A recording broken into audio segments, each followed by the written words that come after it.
Hola a tots i a totes, avui tenim un nou component en el bancalet de Tino i Pepa. Avui faré un unboxing. Va, que t'agrada aquesta parauleta, Faré un desembalatge. Millor, On vas a parar? Continua. avui parlarem de compostatge.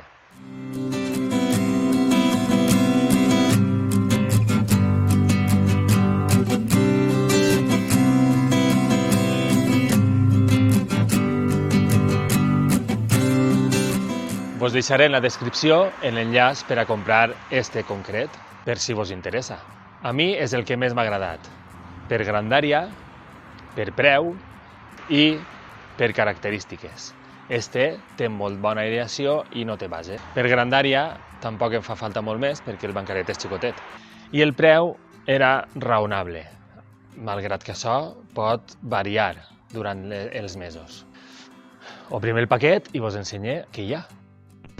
El compostador està fabricat en un plàstic resistent i té molt fàcil muntatge.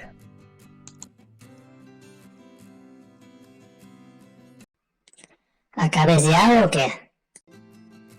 Consta de 4 parets que s'anclen les unes a les altres, 2 tapadores i una tapadora inferior. I com veieu, no té base.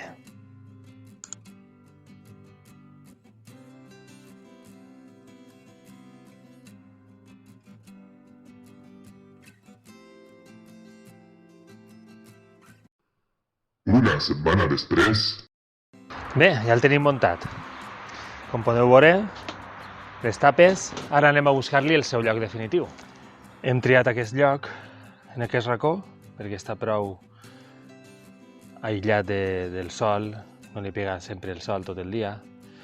I, com podeu veure, tenim arbres que el resguarden també de la pluja. Així que primer anem a fer una neteja del sol on tenim que podar-lo i ara vos ensenyo més. Ja ho tenim net i este és el forat on anem a posar la compostadora. Ja el tenim ubicat.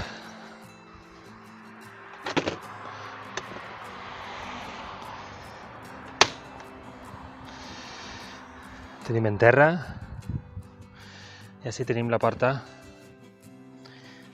per a quan tinguem ja el compost preparat. Podeu treure-lo per així. Veieu?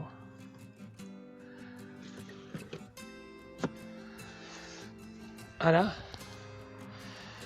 anem a fer-li un llit de tronquets per a que hi hagi una bona aireació i ara vos ensenyo.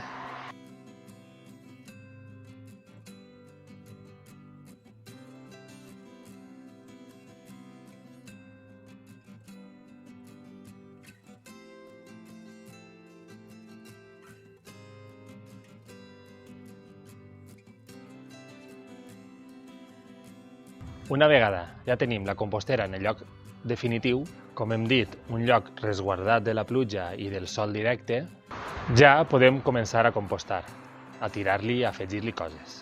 Què podem tirar? Podrem tirar pells i restes de fruita i verdura, paper sense tintes ni cap tipus de tractament, restes de poda, serrín, cendra en xicotetes quantitats, monyo, ungle.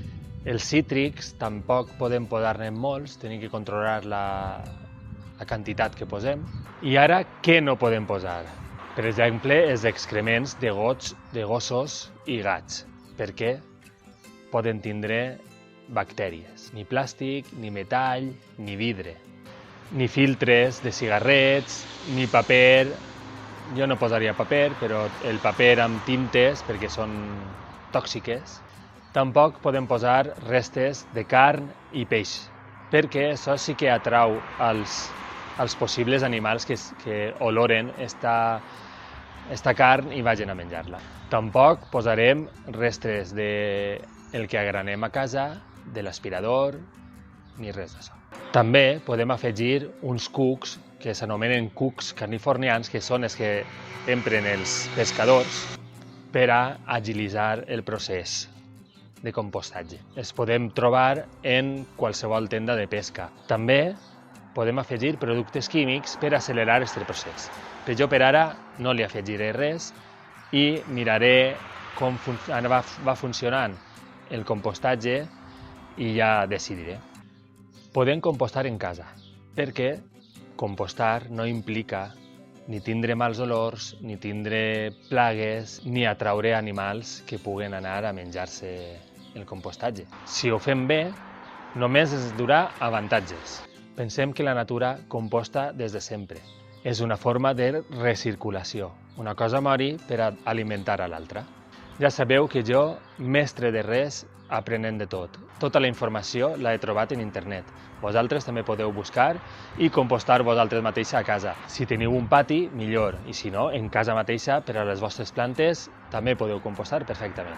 Fins ací el vídeo d'avui. En propers seguiments vos aniré ensenyant com va anar el compostatge i també els problemes que pogueren sorgir. Moltes gràcies a la gent que està subscrita. I si li feu un like al vídeo, per mi és una gran motivació per a continuar. I si podeu, ho compartiu en les vostres redes socials. Moltes gràcies a tots i adeu. Fins el pròxim vídeo.